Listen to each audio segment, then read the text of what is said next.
The first thing the courtroom noticed was not the man at the defense table. It was the empty chair beside him. Elias Grant sat with both hands folded over a brown leather folder, his shoulders still straight, his gray suit pressed, but old enough to show the shine at the elbows.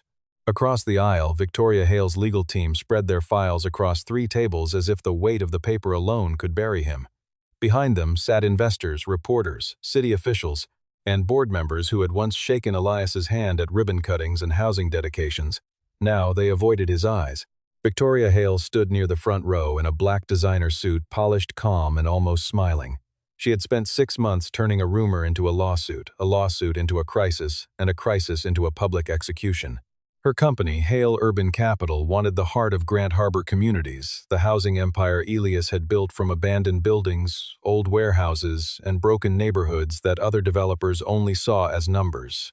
If the judge granted emergency receivership today, Elias would not just lose control of his company, he would lose the name he had spent 18 years making mean something. Judge Marianne Coulter looked down from the bench. "Counsel, I have reviewed the emergency petition, the lender notice, and the trust allegations. Before I consider temporary receivership, I will hear any final argument from the respondent." Victoria's lead attorney stood before Elias's counsel could rise. "Your Honor, this is not simply a financial management issue. This is a pattern of reckless personal judgment dressed up as charity. Mr. Grant has repeatedly blurred the line between corporate assets, donor-restricted assets, and personal sentiment.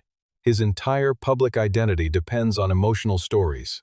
The widower developer, the generous single father, the man who once dragged a stray homeless girl into his life and called it compassion." The words landed before anyone objected. Elias did not move, but something in his face tightened. At the back of the courtroom, a few people shifted. One reporter's pen stopped. Even Victoria's smile flickered not with shame but with interest, as if she wanted to see whether the insult would finally make him break. His attorney, Nina Alvarez, rose quickly. "Your Honor, that characterization is unnecessary and prejudicial." Judge Coulter's eyes narrowed. "Sustained. Counsel, stay with the record." But the damage had already been done. Elias looked at the brown folder beneath his hands. Inside was not a corporate document, not a loan agreement, not a board resolution. It was an old adoption file, the corners soft from years of careful handling. He had not brought it for strategy. He had brought it because when a room tries to reduce your life to allegations, sometimes you need proof that you once made one decision for no reason except love. Victoria leaned slightly toward her lawyer and whispered, "He has nothing left." Elias heard it. So did Nina. So did half the first row. Judge Coulter turned back to the defense table. "Miss Alvarez, do you have new documentary evidence to answer the St. Agnes Shelter Trust issue?" Nina's hand moved to the top file, then stopped.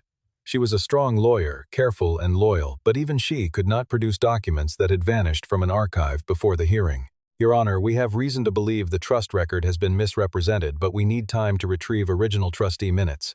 Victoria's counsel pounced. "Time is exactly what Mr. Grant has used to obscure the truth. The lenders have frozen the development line. The city contracts are at risk. The board has lost confidence. Receivership is the only responsible remedy." The courtroom seemed to lean toward Elias, waiting for him to defend himself. He had built buildings from nothing. He had faced banks, inspectors' unions, politicians, fires, protests, and recessions. But this was different.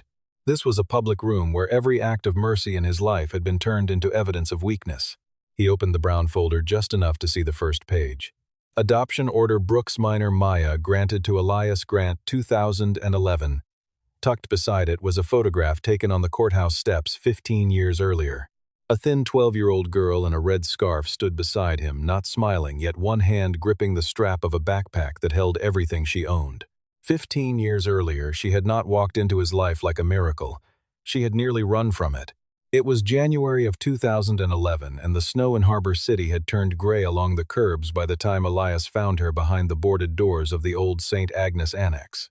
Back then, he was 37, newly widowed, still wearing his wedding ring because taking it off felt like admitting the house would stay quiet forever. Rachel had been gone less than a year. She had believed a home was not a building if nobody felt safe inside it. And Elias had repeated that line at so many housing meetings that people thought it was a slogan. It was not a slogan. It was the last real lesson she had left him. He had gone to the St. Agnes property that night because a pipe had burst in the annex basement. Grand Harbor Communities was still small, then just a few restored apartment blocks, one office with bad heating, and a reputation for buying places nobody else wanted. The shelter trust owned part of the land, and Elias had been negotiating a redevelopment partnership that would keep family units available for people with nowhere stable to go. He expected a plumber, maybe a security guard. He did not expect to find a girl crouched under the back stairwell wrapped in a red scarf too thin for the cold. She had a split lip, 2 plastic grocery bags, and the stillness of a child who had learned that moving too quickly made adults ask questions. Elias stopped 10 feet away. "I'm not here to hurt you." She stared at him without answering. "My name is Elias," he said. The pipe broke inside. "If you stay there much longer, you'll freeze before morning." "I'm not going back," she said. He did not ask where. That was the first thing she noticed about him. Most adults asked where. "Where are your parents? Where is your caseworker? Where did you sleep last night?" They asked as if the right answer would make the problem easy to hand off. Elias only looked at her shoes, soaked through at the toes, and took a step back so she would not feel trapped. "There is a diner 2 blocks over," he said. "It is warm. I can buy you soup. You can sit near the door. You can leave whenever you want." "Why?" The question was sharp, suspicious, and older than she was. Elias almost said because it is the right thing to do, but children who had slept outside did not trust sentences that sounded like posters, so he told the truth. "Because my wife used to get angry when people walked past someone cold." The girl looked at him for a long time. "Your wife dead?" "Yes. My mom too." That was how he first learned her name, was Maya Brooks. Not from a file, not from a shelter intake form. From a child who said it over a bowl of chicken soup while keeping one hand around her backpack strap. Her mother had died the year before. The foster placements after that had been loud, crowded, temporary. One house had too many people. One had too many rules that changed when adults were angry. One had a man who stood too close. The St. Agnes shelter had been the closest thing to safe, but when overflow changed and beds ran short, Maya started sleeping wherever she could hide. Elias did not rescue her that night. Rescue was too clean a word for what actually happened. He called the shelter director. He called a social worker. He sat in 3 offices that smelled like old coffee while people explained policy and capacity. Maya disappeared twice in the first month. Each time Elias found her near one of his job sites pretending she had not been waiting to see if he would look. The third time he found her outside his office in the rain.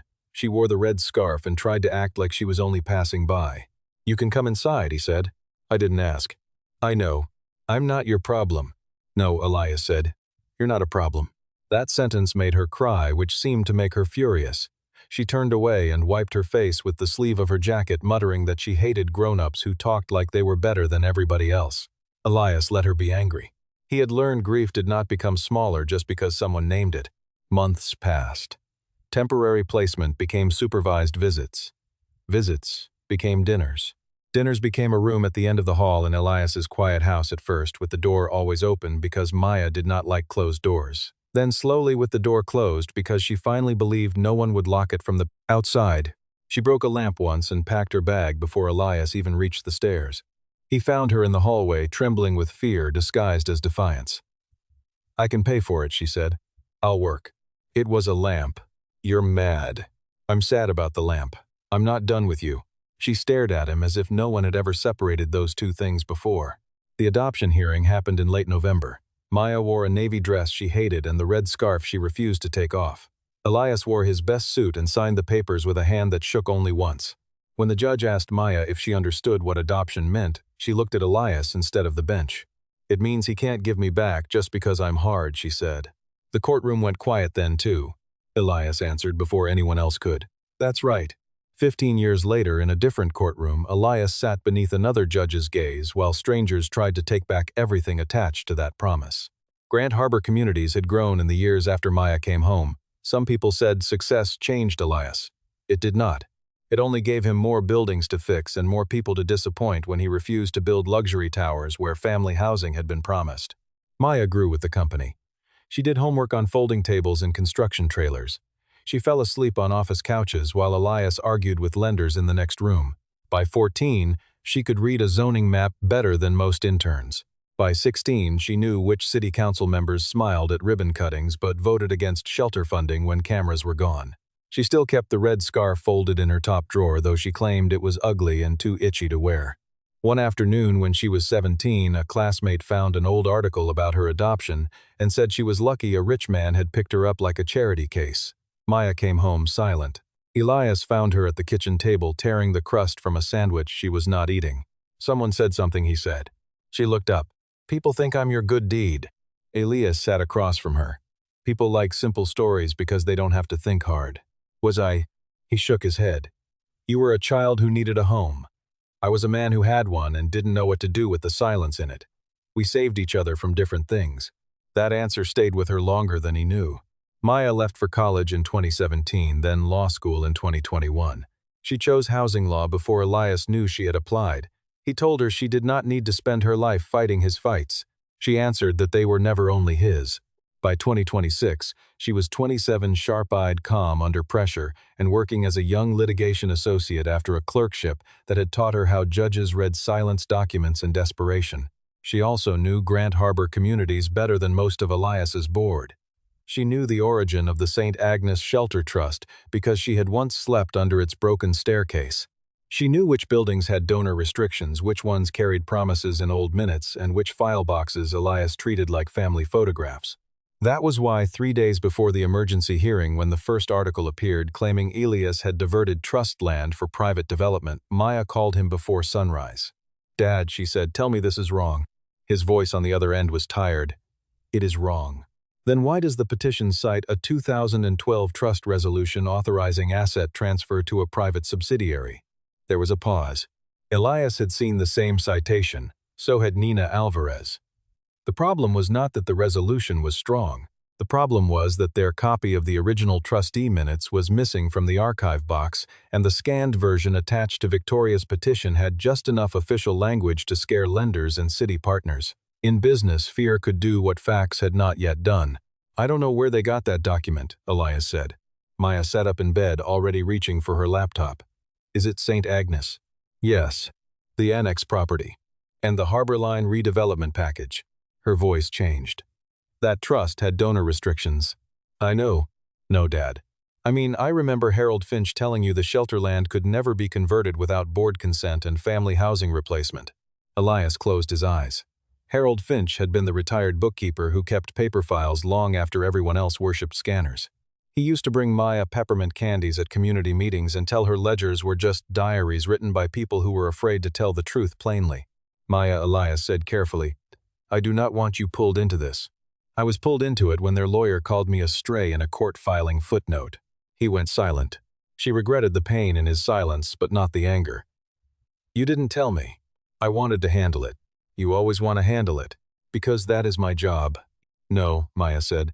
That is your habit. He had no answer for that. Now in the courtroom, that habit sat beside him like a second defendant. Nina argued for more time. Victoria's lawyer argued that delay would destroy lender confidence. Judge Coulter asked about the missing trustee chain, the disputed resolution date, the donor restrictions, and whether Grant Harbor communities could prove the Hale filing was unreliable before the court had to act. Nina did what she could. She challenged foundation. She questioned timing. She pointed to inconsistencies in the scanned minutes. But the emergency standard was dangerous.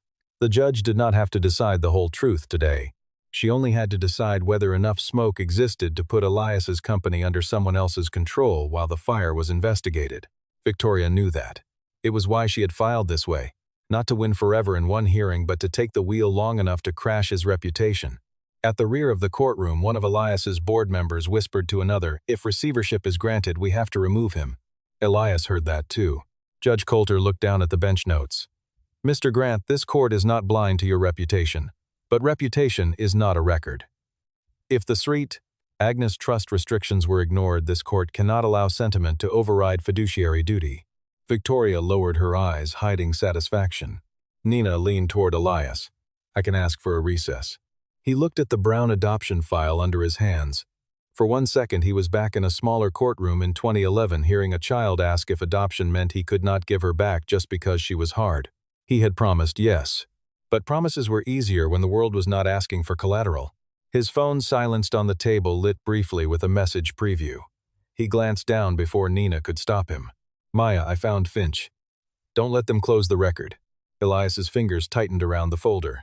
Judge Coulter drew breath to speak. Nina rose. Your Honor, before the court rules, the defense requests the record remain open for additional authenticated evidence directly related to the St. Agnes Trust chain. Victoria's lawyer stood at once. Your Honor, this is delay. Judge Coulter looked impatient. Miss Alvarez, what evidence? Nina looked at Elias. Elias looked toward the courtroom doors.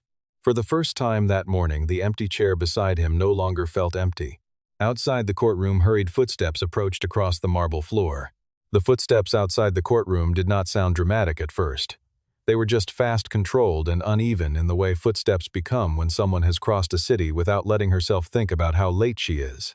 Judge Mary Ann Coulter paused with her pen above the order sheet. Victoria Hale's lead attorney turned toward the doors with annoyance, already preparing to object to whatever interruption Elias Grant's side had manufactured. Elias did not turn right away. He kept his eyes on the brown adoption folder beneath his hands, as if the old paper could steady him for the moment he had both wanted and feared. The courtroom doors opened. Maya Brooks Grant stepped inside wearing a navy suit, her hair pulled back, a legal file under one arm, and a sealed banker's box carried by an older man behind her. She was 27 now. No longer the thin child from the photograph. No longer the girl who slept under broken stairs with a red scarf around her neck. But Elias saw the same eyes first. Watchful. Tired. Unafraid when being afraid would have made sense. A whisper passed through the gallery. Some people recognized her from old charity photographs.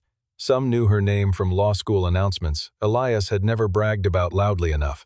Victoria looked at her, then at Elias, and the polished calm on her face shifted into calculation. Maya walked to the defense table and set her file down beside Nina Alvarez. She did not hug Elias. Not yet. This was not the hallway outside a family home. This was a courtroom where people had tried to turn their life into a weakness. She simply touched 2 fingers to the back of his chair, a small signal that said, "I am here." Then she faced the bench. "Your Honor," Nina said, finding her voice, "the respondent requests leave to supplement the record with newly located original trust documents and a witness with direct custody history." Victoria's attorney was already standing. "Your Honor, this is outrageous. We are in the middle of an emergency receivership hearing, not a theatrical family reunion." Maya looked at him calm. "Then you will be relieved to know I brought documents instead of theater." The courtroom went still. Judge Coulter studied her. "Identify yourself for the record." Maya Brooks Grant. "I am an attorney licensed in this state, currently an associate at Wexler and Dane. I am appearing with Miss Alvarez's permission for the limited purpose of assisting respondents' counsel in authenticating and presenting St. Agnes Shelter Trust records. A notice of limited appearance has been filed electronically. Hard copy here." She handed the filing to the clerk. Nina nodded once. "Your Honor, I authorized the filing 15 minutes ago. Miss Grant located the witness and original records after the petition's exhibit chain became disputed." Victoria's attorney shook his head. "This woman is Mr. Grant's adopted daughter. She is personally interested, emotionally compromised, and utterly unsuitable as an independent source." Maya's eyes did not leave the judge. "I am not asking to be treated as independent. I am asking to present authenticated records through a custodian witness and explain why the petition's exhibit cannot be what they claim it is." Judge Coulter leaned back, and the custodian, the older man behind Maya, stepped forward. He was in his 70s, thin with a brown tweed coat and the careful posture of someone who had spent his life protecting paper from careless hands. He placed the sealed banker's box on the counsel table. "Harold Finch," he said, "former bookkeeper and records custodian for St. Agnes Shelter Trust. Retired in 2018. A low murmur moved through the gallery. Elias closed his eyes for half a second. Harold Finch was alive, present, and carrying the past in a cardboard box. Victoria's face hardened. "Your Honor, this is clearly ambush practice." Judge Coulter looked at Victoria's table. "Counsel, your petition relies on St. Agnes Trust records. If original trust records are available, I want to know why this court was not shown them before I was asked to transfer control of a $200 million housing company." That sentence changed the air. Victoria's lawyer sat down slowly. Judge Coulter turned to Maya. "You have 5 minutes to make an offer of proof. Keep it precise." Maya opened her file. The petitioner's Exhibit 14 is a scanned resolution dated the 3rd of March 2012. It claims the St. Agnes Shelter Trust authorized unrestricted transfer of the annex property into a private development subsidiary controlled by Grant Harbor Communities. Petitioner argues that Mr. Grant later used that authority improperly and concealed trust restrictions. That is the basis for receivership. "Correct," Judge Coulter said. Maya lifted a second document. The original trustee minutes for the 3rd of March 2012 do not contain that resolution. They contain the opposite. They reaffirm donor restrictions requiring replacement family housing and prohibit unrestricted private transfer without unanimous trustee consent, Mr. Finch brought the original minute book, the donor restriction ledger, and the signed attendance sheet. Victoria's attorney rose again. "We have not examined those documents." "You will," Judge Coulter said. "Sit down." Maya did not smile. She placed a copy on the overhead document camera. The courtroom screen lit up with an old ledger page handwritten in black ink. The date was clear. The signatures were uneven, human, and specific. Beside them was a note in the margin. Annex redevelopment permitted only under replacement family housing covenant. No unrestricted transfer. Elias stared at the words. He remembered that meeting. He remembered Maya at 16, sitting in the hallway outside with headphones on, pretending not to listen while old trustees argued about whether developers ever kept promises after the ribbon was cut. He remembered Harold Finch giving her peppermint candy and telling her records were what honest people left behind for days when dishonest people got loud.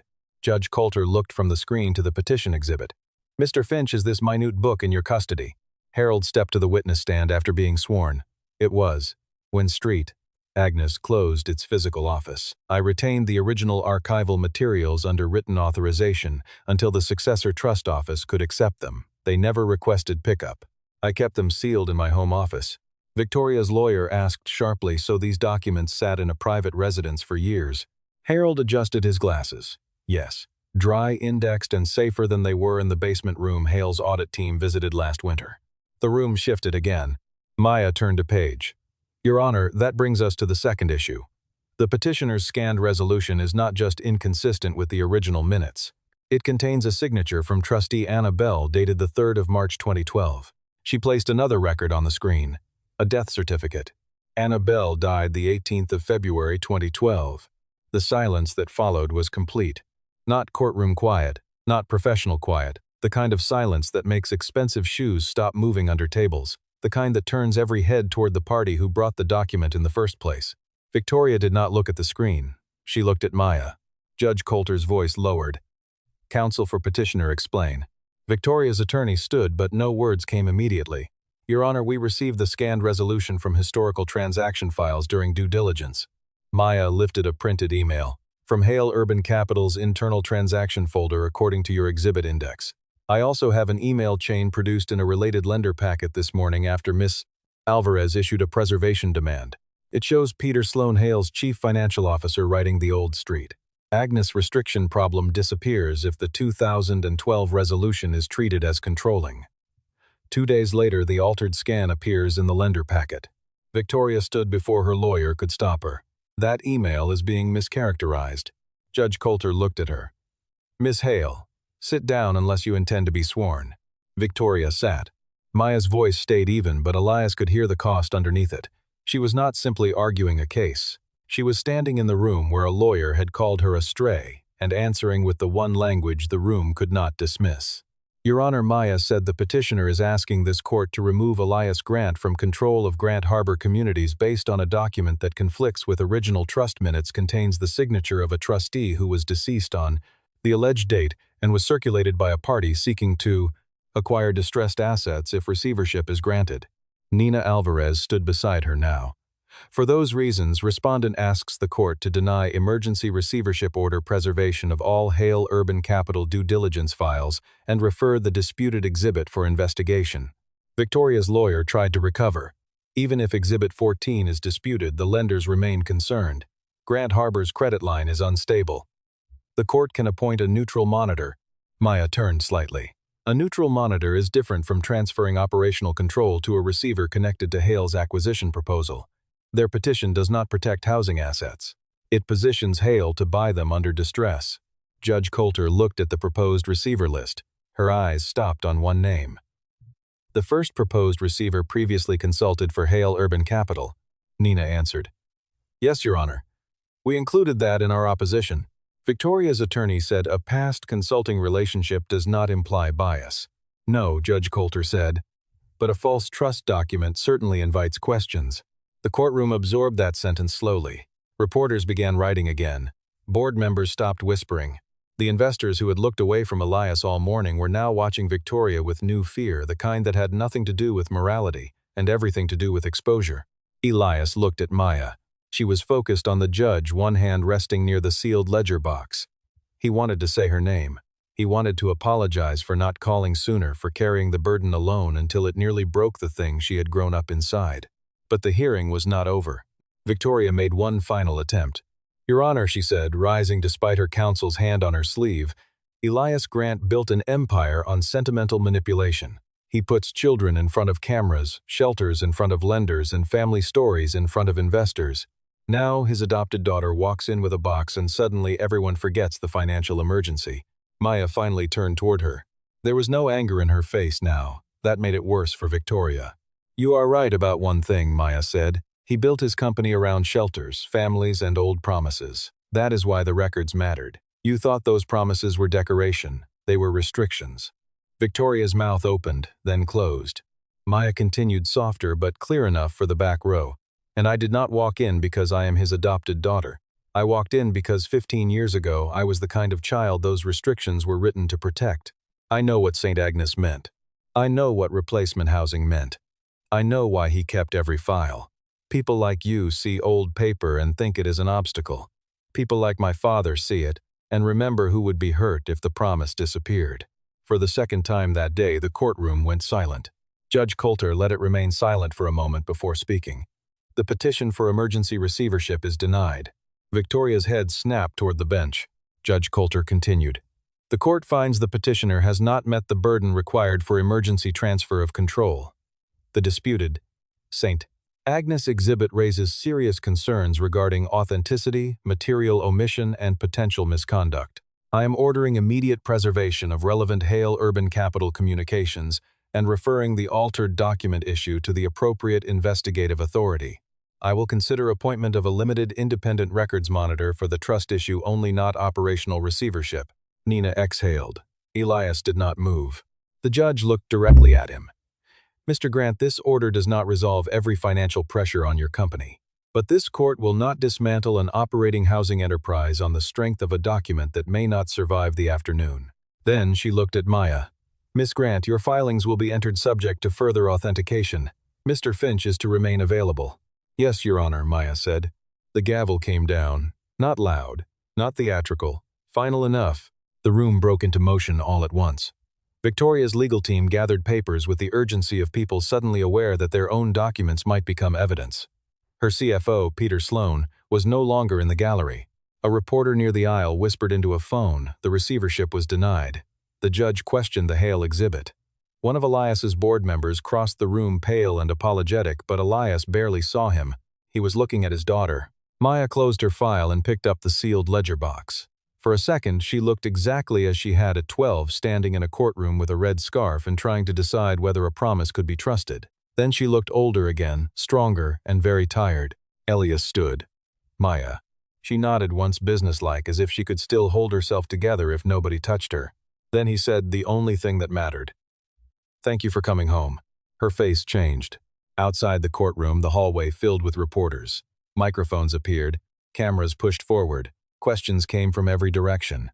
"Mr. Grant, did your daughter save the company? Miss Grant, are you joining Grant Harbor's legal team? Was Hale Urban Capital using forged documents? Did your adoption history influence the trust issue?" Victoria moved past them with her head high, but no one followed her the way they had followed her that morning. Power did not vanish all at once. It leaked first from the room. A reporter called out, "Mr. Grant, can you clarify your relationship to Miss Grant for the record?" Elias stopped. Maya looked down, almost bracing, as if some part of her still expected the world to put quotation marks around family. Adopted daughter. Shelter girl. Charity case. Stray. Labels people used when they wanted love to sound conditional. Elias turned to the cameras. "She is my daughter," he said. Nothing else. No explanation. No qualifying word. No polished statement. Just the truth he had signed 15 years earlier and lived every day after. Maya looked at him then, and the lawyer's composure finally cracked. Not in a dramatic collapse, just a breath that caught eyes that shone, a mouth that trembled for half a second before she found herself again. 3 days later, the first consequences became public. Hale Urban Capital's acquisition offer was suspended indefinitely. The City Oversight Office confirmed Grant Harbor Communities would retain its active housing contracts while the St. Agnes records were reviewed. Lenders reopened the development line under monitored conditions rather than receivership. Peter Sloan resigned after investigators requested his communications. Victoria Hale stepped back from day-to-day deal authority pending her board's internal review, though her press statement called it a temporary governance adjustment. Elias did not celebrate. Not the way people expected.